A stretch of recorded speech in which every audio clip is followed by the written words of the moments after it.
Debate of the century எல்லாம் ரொம்ப ஓவராக இருக்கா? Debate of the YouTube Tamil community அது மாதிரி தான் சொல்லலாமா? இப்போ இந்த டிபேட் அப்படின்னாலே வந்து பார்த்தீங்கன்னா, யாருக்கு வந்து அதில் சந்தோஷமோ இல்லையோ ஆடியன்ஸ் ஆனால் உங்களுக்கு சந்தோஷம். அடிச்சு காட்டுங்க யார் பெருசு அப்படிங்கிற மாரி. யாருமே யார் கூடயும் டிபேட் போடணும் அப்படின்னே வந்து வரமாட்டாங்க. பட் எல்லாருக்குமே ஒரே கருத்து இருக்கணும்னு அவசியம் இல்லை இல்லையா? அதில சமீபமா வந்து தமிழ் கடவுள் முருகனை பத்தின அந்த படம் வந்துச்சு. த்ரிவிக்ரம் படத்தோட அந்த ஒரே ஒரு போஸ்டர் அதுலேருந்து எல்லாருமே நிறைய விஷயங்கள் பேச வேண்டியதாகிடுச்சு. நம்ம சேனல்லேயே நிறைய பாட்காஸ்ட்லாம் வந்து போட்டிருக்கோம். நம்ம நண்பர்களும் நிறைய பேர் அவங்க கருத்தை வந்து சொல்லியிருக்காங்க. நம்ம நண்பர்கள் நிறைய பேர் நம்ம கருத்துக்கு எதிர்கருத்தும் வந்து சொல்லியிருக்காங்க. ஸோ எல்லாருக்குமே ஒரே கருத்து இருக்கணும்னு அவசியம் இல்லை. பட் கடைசியில் உண்மை ஒன்று தான் அப்படிங்கிற மாதிரி வந்து பார்த்திங்கன்னா சில பேர் ஸ்ட்ராங்காக அவங்களோட ஸ்டாண்டில் நிற்குவாங்க. அப்படி தான் வந்து பாரிசாலன் அவர்களுடைய கருத்துக்கு எதிராக இல்லை முரண்பட்டு வந்து அந்த பாலிடாக்ஸ் அப்படிங்கிற ஒரு சேனல் இருக்கும் இல்லையா, பொலிட்டிக்கலாக பேசுவார். அவருக்குன்னு ஒரு சைடு இருக்கும். அந்த சைட்லேருந்து நிறைய விஷயங்கள் வந்து சொல்லுவாப்பில். ஸோ அவர் வந்து எதிர்கருத்துலாம் வந்து சொல்லியிருந்தார். எதிர்கருத்து அப்படிங்கிறது மட்டும் இல்லாமல் வந்து பார்த்திங்கன்னா அவர் ஜென்ரலாக யாரெல்லாம் ட்ரால் பண்ணணும்னு நினைக்கிறாரோ அவரே ட்ரால் பண்ண முடியுதோ இல்லையோ படத்தில் வந்து சீன்ஸ்லாம் எடுத்து போட்டு எடிட்லாம் போட்டு வந்து அதை சொல்லக்கூடியது அவரோட வீடியோ ஸ்டைல். இது நம்ம தப்பு சொல்ல.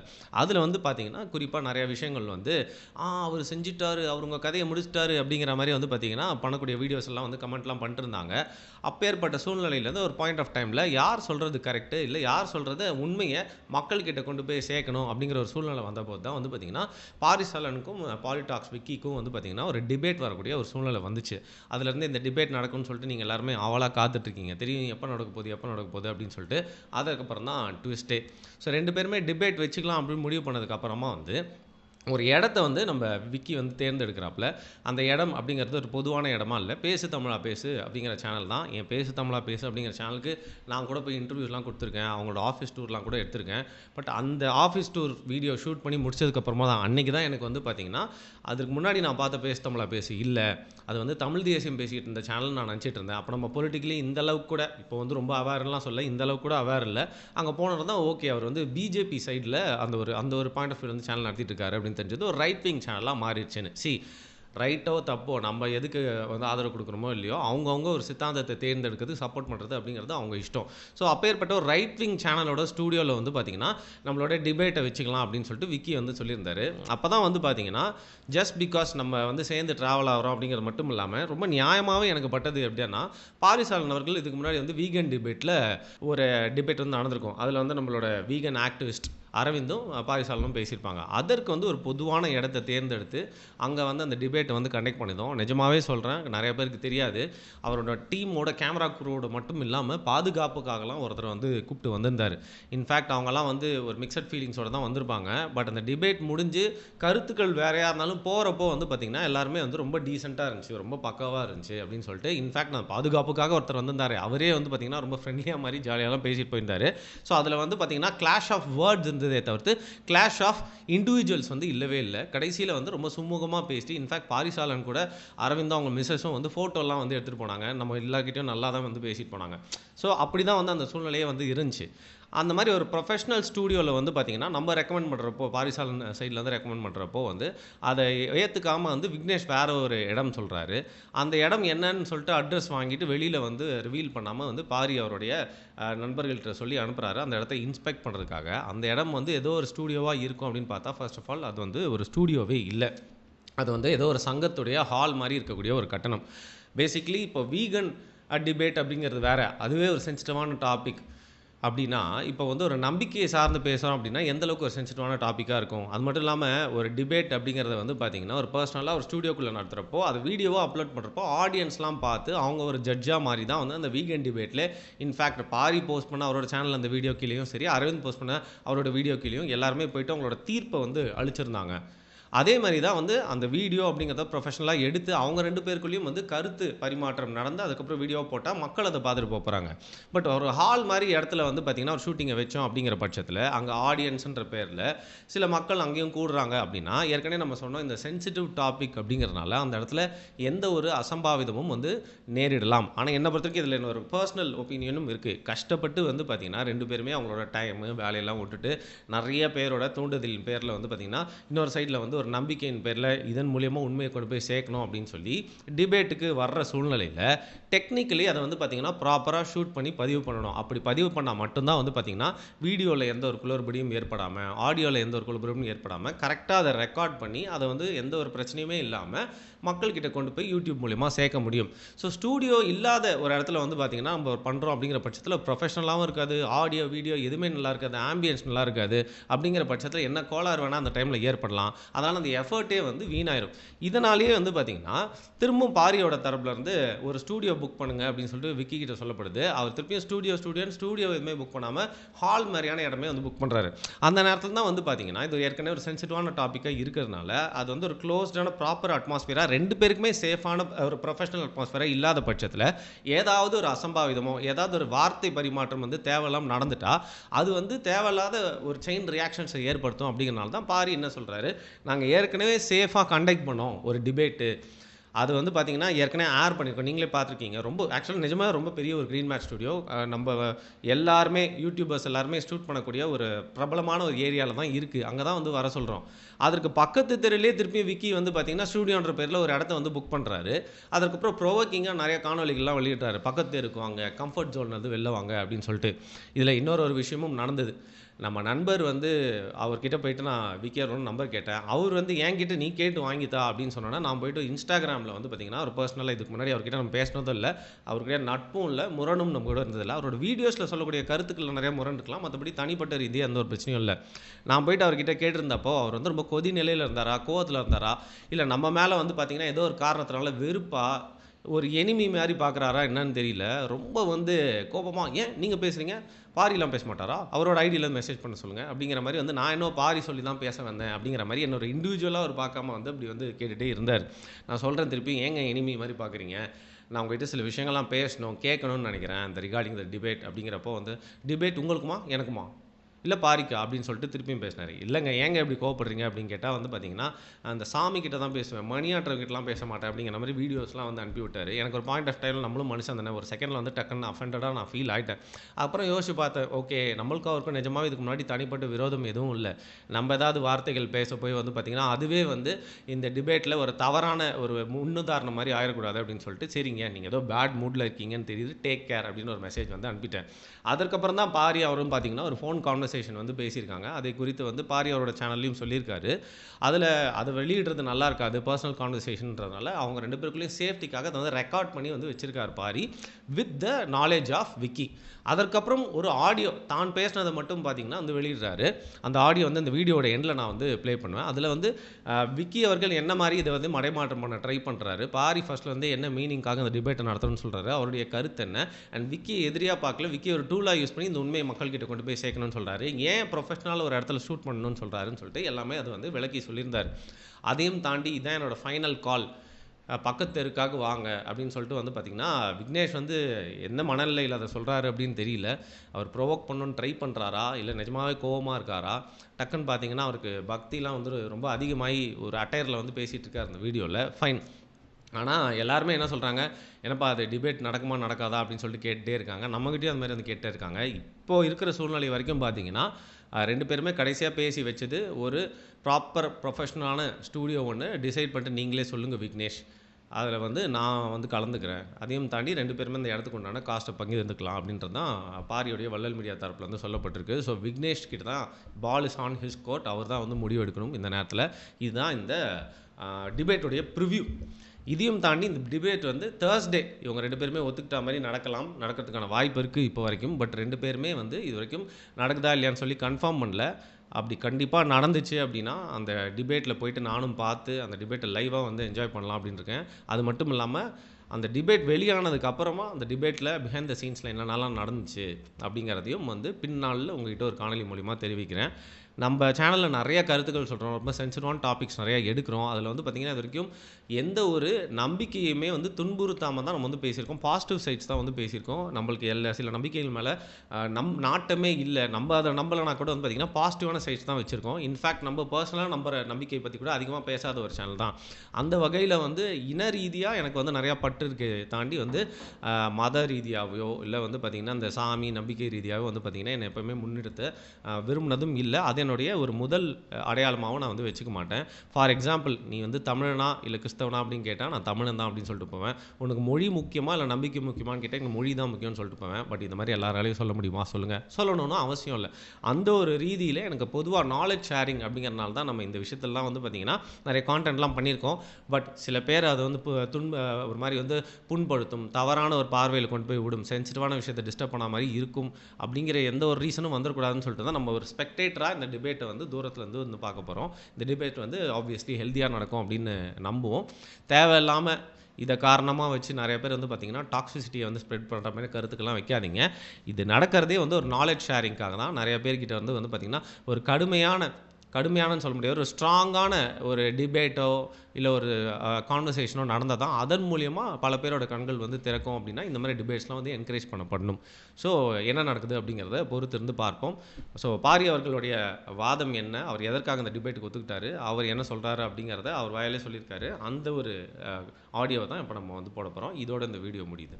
நன்றி. விவாதத்திற்கு கூப்பிட்டது நாங்கள். சரி, முதல்ல இருந்தே சொல்கிறேன். நாங்கள் முருகன் தமிழர், தமிழர் முருகன், முருகன் எங்களது முன்னோனை தான் நாங்கள் கடவுளாக வழிபடுறோம். எங்களுடைய முப்பாட்டனாக இருக்கக்கூடிய, எங்களுடைய முன்னத்தியராக இருக்கக்கூடிய, என் சமூகத்திற்காக ஏதோ ஒரு பெரிய சாதனை செய்த ஒரு மனிதனை நாங்கள் கடவுளாக வழிபடுகிறோம். அதுதான் முருகன். முருக வழிபாடு வந்து தமிழர்களுடைய வழிபாடு. இதுதான் எங்களுடைய கருத்து. இந்த கருத்தை நாங்கள் காணொலியாக போடும் பொழுது எங்களுக்கு எரியதுடி மாலா ஃபேனை வந்து அதிகமாக வெய்யி அப்படிங்கிற மாதிரி வந்து தொடர்ச்சியாக 2 காணொலியை போட்டு விட்டீங்க. அந்த 2 காணொலிக்கும் பதில் வந்து தர்க்க ரீதியாக ஆதாரபூர்வமாக கொடுத்தாச்சு. நான் கொடுக்குற எந்த ஆதாரத்தையுமே நீங்கள் கணக்கில் எடுத்துக்காம அப்படியே தாவி ஓடிக்கிட்டு இருக்கிறதும் பச்சையாக தெரியுது. அதுதான் நீங்கள் ஸ்ட்ராட்டஜைஸாக பண்ணுவீங்க. ஸோ உங்களுக்கு 10 காணொலிகளில் நான் விளக்கம் கொடுத்தாலும் அந்த விளக்கத்தை நீங்கள் ஏற்றுக்க போகிறதில்ல. உங்களுக்கு வந்து சான்ஸ்கிரிட்டில் இருக்கக்கூடிய சில விஷயங்களை மண்டைக்குள்ளே ஏற்றிக்கிட்டு அதுதான் ஆன்மீகம்னு சொல்லிட்டு சுற்றுறது தான் உங்களுக்கு பிடிச்சிருக்கு. அது நீங்கள் என்னமோ பண்ணிட்டு போங்க, பிரச்சனை கிடையாது. பட் தமிழர்களுடைய நம்பிக்கையாக இருக்கக்கூடிய, தமிழர்களுடைய மெய்யியல் கோட்பாடுகளாக இருக்கக்கூடியவற்றை வந்து கேலியும் கிண்டலும் நக்கலும் நையாண்டி மடிப்பதற்கு நீங்கள் இந்த வெட்டி ஒட்டி பரப்புற அந்த காணொலிகள் உதவ போகிறதில்ல. அதனால என் கூட டிபேட்டுக்கு வாங்க, நேரடியான விவாதத்துக்கு நீங்கள் தயாரான்னு சொல்லி உங்களை ஃபர்ஸ்ட் சேலஞ்ச் பண்ணதே நான் தான். 2வது, விவாதத்திற்கு பயப்படுற ஆள் நான் கிடையாது. இன்ஃபேக்ட் நீங்கள் இதுக்கு முன்னாடி யார்கிட்டயாவது விவாதம் பண்ணியிருக்கீங்களான்னு தெரியல. நான் பல பேரோடு விவாதத்தில் ஈடுபட்டவன். அந்த விவாதங்கள் இணையதளத்திலே இருக்கு. ஸோ போய் பார்த்துக்கோங்க. அப்படி இருக்க என்னமோ நான் வந்து விவாதத்துக்கு உங்களை கூப்பிட்டதுக்கு அப்புறம் நீங்கள் வந்துட்டு உட்காந்துட்டு என்னமோ நீங்கள் என்ன விவாதத்துக்கு கூப்பிட்ட மாதிரியும் அந்த விவாதத்துக்கு நான் கலந்து கொள்ளாதது மாதிரியும் ஒரு தோற்றத்தை தொடர்ச்சியாக வந்து ஊடகத்தில் வச்சுக்கிட்டு இருக்கிறது என்ன நோக்கத்துக்குன்னு தெரியல. உண்மையிலேயே உங்களுக்கு என் கூட விவாதிப்பதற்கு உங்களுக்கு தயக்கமோ இல்லை அச்சமோ இல்லை பயமோ இல்லை எங்கடா போய் சிக்கிட்டோமே சதறிடுவோமோ அப்படிங்கிற மாதிரியான ஏதாவது ஒரு ஒரு விஷயம் இருந்துச்சு அப்படின்னா ஒன்றும் கவலைப்படாதீங்க. தனி செய்தியில் வந்து ஐயோ தெரியாமல் வாய் விட்டேன், இனிமேல் அப்படிலாம் பண்ண மாட்டேன், சமத்து பிள்ளையா போய் இருந்துக்குவேன் அப்படின்னு சொல்லி ஒரு பர்சனல் மெசேஜ் போட்டு விடுங்க. நானும் வந்து உங்களை மன்னிச்சு விட்டுறேன். சரியா? அப்படிலாம் இல்லை, விவாதத்துக்கு நான் தயார் அப்படின்னா விவாதத்துக்கு கூப்பிட்டது நான் இடத்த சொல்லாமல் நீங்கள் என்ன போயிட்டு அவசரமாக போயிட்டு நான் விவாதம் செய்தால் பேசு தமிழா பேசு சேனலில் தான் நான் விவாதம் செய்வேன். எதுக்குது? ஏன் பேசு தமிழா பேசு சேனலில் ஏதாவது விவாதம் செய்யணுமா?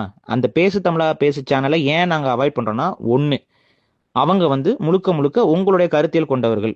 அது வந்து முழுமையாக அவர்கள் வந்து ஒரு இந்துத்துவ சிந்தனை கொண்ட ஒரு ஊடகம். அதை யாருக்கும் மாற்று கருத்தே இருக்கிறதுக்கு வாய்ப்பு இல்லை. அவங்க ஒரு காலத்தில் தமிழ் தேசியம் பேசினாங்க, ஆனால் அதுக்கப்புறம் பேசலை. அவங்க தமிழ் தேசியம் பேசிய காலத்தில் அவங்களுக்கு நான் பேட்டி கொடுத்துருக்கேன். அதுக்கப்புறம் கொஞ்சம் கொஞ்சமாக அவங்களே எனக்கு கூப்பிட்றதுல நானும் அங்கே போகிறதில்ல. ஸோ அது அப்படியே நின்றுச்சு. சரி, இப்போ அந்த பேசு தமிழா பேசு சேனலை நாங்கள் அவாய்ட் பண்ணுறதுக்கான காரணங்கள் ஒரு சில இருக்குது. ஒன்று, எங்களுக்கு உங்களை போன்ற இல்லை உங்களுடைய அரசியலை பேசக்கூடிய இந்த இந்துத்துவ அரசியல்வாதிகள் மீது அவங்க என்ன மாதிரியான செயல்பாடு கொண்டவர்கள்னு எனக்கு நல்லாவே தெரியும். ஒரு விவாதத்தை விவாதமாக கொண்டு போவதற்கு அவர்களுக்கு தெரியாது. விவாத அரங்குகளை வந்து சச்சரவு பண்ணுறது, விவாதத்துக்குள்ளே வந்துக்கிட்டு மூக்க நுழைக்கிறது, பார்வையாளர்களாக வந்துட்டு உட்காந்துக்கிட்டு ஆட்டம் போடுறது, கருத்தை சொல்லும்போது ஐயோ புண்பட்டுட்டேன்னு சொல்லிட்டு தீ குளிக்கிறது, இந்த மாதிரி வேலை எல்லாத்தையும் நீங்கள் பண்ணுவீங்க. ஸோ அந்த விவாத இடக்கம் நடக்கக்கூடிய இடம் என்பது யாருக்கும் தெரியாமல் இருக்கிறது தான் உங்களுக்கு நல்லது, எனக்கும் நல்லது. ஸோ அந்த விவாத அரங்கில் யார் வராங்க, யார் இருக்க போகிறாங்கங்கிறத உங்கள் தரப்பும் என் தரப்பும் தான் முடிவு பண்ணிக்கணுமே ஒழிய அது ஒரு பொது ஈவெண்ட்டாக நம்ம வச்சு பண்ண முடியாது. பொது ஈவெண்ட் மாதிரி அந்த இடத்த நேரத்தை இங்கே நடக்க போது இந்த நேரத்துக்கு இவங்க 2 பேர் இருந்து விவாதம் பண்ண போகிறாங்க அப்படிங்கிற மாதிரியான தகவல்களை வெளியில் விட்டுக்கிட்டு இருந்தா அது வந்து விவாதத்திற்கான ஒரு அமைப்பை, ஒரு சாதகமான அமைப்பை அது ஒருபோதும் ஏற்படுத்த போறதில்ல. உங்களுக்கே தெரியும். சரி, ஃபார் எக்ஸாம்பிள் நான் சொல்றேன். நான் ஒரு பப்ளிக் பிளேஸ், இந்த நேரத்துல விக்னேஷ் வராப்ல அப்படின்னு சொல்லிட்டு உங்களை நாங்க வர வச்சுட்டு, அதுக்கப்புறம் ஏன் சப்போர்ட்டர் வந்து உங்களை ஏதாவது பிரச்சனை பண்ணா யார் அதுக்கு பொறுப்பு? அதே போல உங்க சப்போர்ட்டரோ இல்ல சங்கி சப்போர்ட்டர்ஸோ இங்க வந்து பிரச்சனை பண்ணிட்டு இருந்தா அதுக்கு யார் பொறுப்பு? ஆகவே நடக்கக்கூடிய விவாதம் என்பது ஒரு தனிப்பட்ட நம்ம 2 பேருக்கும் ஓகே அப்படிங்கிற மாதிரி இடமா இருக்கணும். அது பொது தளத்துக்கு தெரியக்கூடாது. அப்பதான் உங்க தரப்புல இருந்து யாராவது வந்து பிரச்சனை பண்ணா அது உங்க மூலியமா தான் தெரிய வந்துச்சுங்கிறது. புரியுதா? நீங்க என்ன மாதிரி விவாதத்துல ஜெயிப்பீங்கன்னு எங்களுக்கு தெரியாதா என்ன? இப்ப நாளைக்கு வந்து இந்த பேசு தமிழா பேசு சேனல்ல நான் வந்து விவாதத்துக்கு வரேன். அந்த நேரத்துல ஒரு சங்கி பைய வந்து அங்க வந்து பிரச்சனை பண்ண மாட்டான்னு என்ன உத்தரவாதம் இருக்கு? என்ன உத்தரவாதம் இருக்கு? அங்க வந்து எங்க மத உணர்வு புண்பட்டுருச்சுன்னு சொல்லி கதற மாட்டான், அழுக மாட்டான், உருள மாட்டாங்கிறதுக்கு என்ன உத்தரவாதம் உங்களால தர முடியும்? ஆகவே தான் ஒரு பிரைவேட் வென்யூவா இருக்கணும். அதுல நீங்களும் நானும் சேர்ந்து பார்ட்டிசிபேட் பண்ற மாதிரி இடமா இருக்கும். இதுக்கு தான் ஆல்ரெடி ஒரு சேஃபா நடந்த ஒரு விவாதம் நடந்த அந்த விவாதத்துல நாங்க நடத்தி எங்களுக்கு எதிரான கருத்து கொண்ட அந்த வீகன் அரவிந்தன் ஒருத்தர் வந்தாரு. அவர்கிட்ட பேசி அவருக்கு எந்தவித பிரச்சனையும் இல்லாம எந்தவித சிக்கலும் இல்லாம அந்த டிபேட்டை நல்லபடியா முடிச்சு அந்த டிபேட் லைவுக்கும் வந்துச்சு. எல்லாரும் பார்த்தாங்க, அந்த வீடியோ பார்த்தாங்க. ஸோ ஒரு சேஃபா ஆல்ரெடி நடந்த ஒரு இடத்துல சேஃபா நடத்துவோம். அது ஒரு பிரைவேட் பில்டிங்கு, அது ஒரு ஸ்டுடியோ. அது பிரைவேட் பில்டிங்கிறது கடந்து அது ஒரு ஸ்டுடியோ. அது நீங்களும் போய் ரெண்ட் எடுக்கலாம், நானும் போய் ரெண்ட் எடுக்கலாம். அவங்களோட தொழிலே வந்து ஸ்டுடியோவை வாடகைக்கு விடுறது தான். அப்படிப்பட்ட ஒரு ஸ்டுடியோவை சொல்லி நம்ம அங்கே வச்சுக்கலாம் அப்படின்னு நான் சொல்றேன். ஆனால் நீங்க எனக்கு ரெண்டாவது கொடுத்த அட்ரஸ் என்ன அட்ரஸ்? ஒரு கார்ப்பரேட் கம்பெனிகள் இருக்கக்கூடிய ஒரு காம்ப்ளெக்ஸ் சொல்றீங்க. அந்த காம்ப்ளெக்ஸ்ல எத்தனாவது ஃப்ளோரும் கூட நீங்க சொல்லல. அது 8 மாடி இருக்கக்கூடிய ஒரு கட்டடம். எல்லாமே கார்ப்பரேட் கம்பெனிஸ் தான் இருக்கு. இங்க நீங்க என்ன பண்றீங்கன்னா உங்களுக்கு வேண்டப்பட்ட ஒரு இடத்துக்கு என்ன வர வைக்கணும்னு பாக்குறீங்க. நீங்க வேணா இப்படி சொல்லுங்க, இல்லைங்க எனக்கு சாங்கியம் இந்த வாஸ்துப்படி கட்டப்பட்ட கட்டிடத்துக்குள்ள தான் நான் வந்து விவாதம் பண்ணுவேன், எங்களுடைய நம்பிக்கை அது, எனக்கு வாஸ்துலாம் நான் பார்ப்பேன், அந்த அடிப்படையில வந்து இந்த ஈசானி மூலையில உட்காந்து நான் விவாதம் பண்ணாதான், அது சொல்லுவாங்கல்ல ஈசானி மூலையை ஏதோ மூலையில எல்லாம் பாத்ரூம் வைக்கணும், அது வைக்கணும், அந்த மாதிரி ஏதாவது ஒரு அது பக்கத்துல இருந்து விவாதம் பண்ணாதான் எனக்கு புத்தி வரும், என்னால பேச முடியும் அப்படின்னு ஏதாவது ஒரு கருத்தா? இப்ப நானும் பார்த்துட்டு இருக்கேன். விவாதத்துக்கு கூப்பிட்டது நாங்க வந்துட்டு என்னமோ இவர் போயிட்டு ஸ்டுடியோ புக் பண்ணிட்டு இருக்காராம். யாரு கேட்டு ஸ்டுடியோ புக் பண்றீங்க? என்கிட்ட பேசுனீங்களா இந்த ஸ்டுடியோ வச்சுக்கலாமா வேண்டாமான்னு? ஸோ இப்போ அடிப்படையிலேயே நீங்க யார் பதட்டத்தை இங்க காட்டிட்டு இருக்கிறா? நானும் பார்க்குறேன் 4-5 காணொளிகள் அதுக்குள்ள வந்துட்டேன்ட்டு சொன்ன மாதிரியே 23ஆம் தேதி காலை 11 மணிக்கு விவாதிக்க நான் தயார். ஆனால் இடம் என்பது உங்களுக்கும் பாதுகாப்பான இடமா இருக்கணும், எனக்கும் பாதுகாப்பான இடமா இருக்கணும். உங்களுக்கும் பிரச்சனை கூடாது, எனக்கும் பிரச்சனை கூடாது. அந்த மாதிரி ஒரு இடம் முன்னாடியே நாங்கள் டிபேட் பண்ணி எங்களுக்கு பிரச்சனை இல்லாத ஒரு இடமா இருக்கிறது. அது மாதிரி எதிர்த்தரப்புல இருந்து விவாதம் பண்ண வந்தவங்களுக்கும் பிரச்சனை இல்லாம இடமா இருக்கிறது. எனக்கும் சொந்தம் இல்லாத இடம், உங்களுக்கும் சொந்தம் இல்லாத இடம், ஒரு வாடகைக்கு 2 பேர் எடுத்து நடத்தக்கூடிய ஒரு இடம் ஓகே அப்படின்னு சொல்லி நாங்க வந்து முடிவு பண்ணி உங்ககிட்ட அட்ரஸ் அனுப்புனா நீங்க என்ன சொல்றீங்க? உங்க கம்ஃபர்ட் ஜோனை விட்டு நீங்க வரமாட்டீங்களா? இப்ப பேசு தமிழா பேசி யாருக்கு கம்ஃபர்ட் ஜோனு? யார் அந்த ஜோன்ல போயிட்டு எடுத்த உடனே போய் குத்த வச்சது?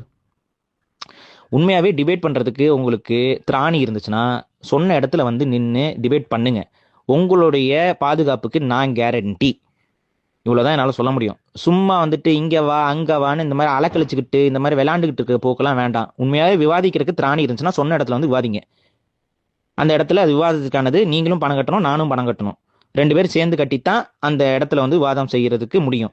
இந்த இடத்துல நான் காத்துக்கிட்டு இருப்பேன், வந்துருங்க, விவாதிப்போம். முருகன் வந்து தமிழ் கடவுள்னு நான் சொல்றேன். இல்ல முருகன் வந்து இந்த புராணத்துல சொல்ற கதைகளின் அடிப்படையில தான் நான் ஏத்துக்குவேன் அப்படின்னா வாங்க, அதை தான் நம்ம விவாதிக்க போறோம். ஸோ அந்த விவாதத்துக்கு நான் எப்பவும் தயாராகத்தான் இருக்கிறேன். எந்த இடம்னாலும் எனக்கு ஓகே. பட் உங்க பாதுகாப்பு என் பாதுகாப்பு 2 பேர் பாதுகாப்பையும் மனசுல வச்சு தான் இதை செய்யறேன். ஏன்னா நாளை பின்ன விவாதத்துல ஜெயிக்க முடியாம சில அல்லக்கைகள் என்ன பண்ணுவாங்கன்னா அடியாளுகள் எல்லாம் வச்சுக்கிட்டு வந்துட்டு ரகலை பண்ணி அந்த விவாதத்தை களைச்சு விட பார்ப்பானுங்க. சரியா? அந்த மாதிரி பிளான் போடுறவன் தான் முன்னாடியே இந்த அட்ரஸ் எல்லாம் வந்து பிளான் பண்ணி வச்சுக்கிட்டு இருப்பான். நாங்கள் தொடர்ச்சியாக நடக்கக்கூடிய விவாதத்திற்குன்னு ஒரு பிரைவேட் ஸ்பேஸை நான் சொல்றேன், அங்க வாங்க, நம்ம விவாதம் நடத்துவோம். சும்மா அந்த அப்படியே தட்டி கழிச்சு எஸ்கேப் ஆகிற வேலையை விட்டுருங்க. எஸ்கேப் ஆக போறது நீங்க தான். அதுக்கு தான் நீங்க வந்து பிளான் பண்ணிக்கிட்டு ஒவ்வொன்றா மாத்திக்கிட்டு இருக்கீங்க. ஃபோன் நம்பர் கேட்டதுக்கே நீங்க எவ்வளவு மணி நேரம் கழிச்சு கொடுத்தீங்கிறதும் ஸ்கிரீன்ஷாட் என்கிட்ட இருக்கு. ஏன் அவ்வளோ தயக்கம்? ஃபோன் நம்பர் கொடுக்குறதுக்கு என்ன அவ்வளோ தயக்கம்? கேட்டு பல மணி நேரம் கழிச்சு ஒரு ஃபோன் நம்பர் அனுப்புறீங்க. அதுவும் நான் திரும்ப கேட்டதுக்கு அப்புறம் ஸ்கிரீன்ஷாட்டை வந்து எங்களுக்கும் போட முடியும். அதே போல் நீங்கள் அனுப்பிச்சிருக்கக்கூடிய அந்த அட்ரஸோடைய ஸ்க்ரீன்ஷாட்டை கூட நான் எடுத்து காமிச்சு இது என்ன பில்டிங்குன்னு கேட்க முடியும். அந்த பில்டிங்கில் எங்கே முதல்ல ஸ்டுடியோ இருக்குது? அந்த பில்டிங் எங்க ஸ்டுடியோ இருக்கு?